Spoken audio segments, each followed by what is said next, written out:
কোটলাটি ২০ মেলে হারাতে পারেন না দিল্লি ফিরোজ শাহ কোটলা মাঠে বিসিসিআই কারণে প্রশাসনিক তামাদি হইয়া দূরে ঘটনাস্থল থেকে শ্রীলঙ্কার বিপক্ষে ম্যাচ সরানোর পর তারও আরও টি-২০ রাজধানী হারানোর বিপদের মধ্যে আছে। দিল্লি ও জেলা ক্রিকেটের অ্যাসোসিয়েশন রাঁচিতে প্রতিযোগিতার হস্তান্তর বিসিসিআই অত্যাচার। ভারত ও শ্রীলঙ্কার মধ্যকার ফেব্রুয়ারি টি-২০ ম্যাচ হোস্ট করার জন্য বিভিন্ন পৌর কর্তৃপক্ষ থেকে প্রয়োজনীয় ছাড়পত্র পেতে ব্যর্থ হয়েছে। অনুরাগ ঠাকুর, ভারতীয় ক্রিকেটের কন্ট্রোল বোর্ডের সেক্রেটারি। ডিডিসিএ তারা মার্চ ৮ এপ্রিল প্রতিযোগিতার স্বাগতিক হিসেবে অবিরত করতে হলে রবিবার দ্বারা প্রয়োজনীয় সকল ছাড়পত্র ঘটাইবার দরকার ছিল, যতদূর বিশ্বকাপ উদ্বিগ্ন হয়। বিশ্বকাপ ব্যবস্থাপনা কমিটি আজ পূরণ হয়েছে এবং ডিডিসিএ বিষয়ে আলোচনা করেছেন।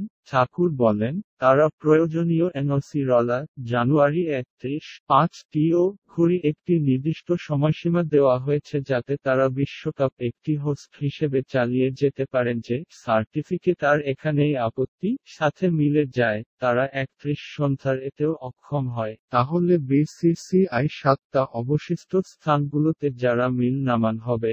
দিল্লি ৩০ মার্চ একটি সেমিফাইনাল সহ টুর্নামেন্ট ৪টি ম্যাচে হোস্ট করার নির্ধারিত হয়।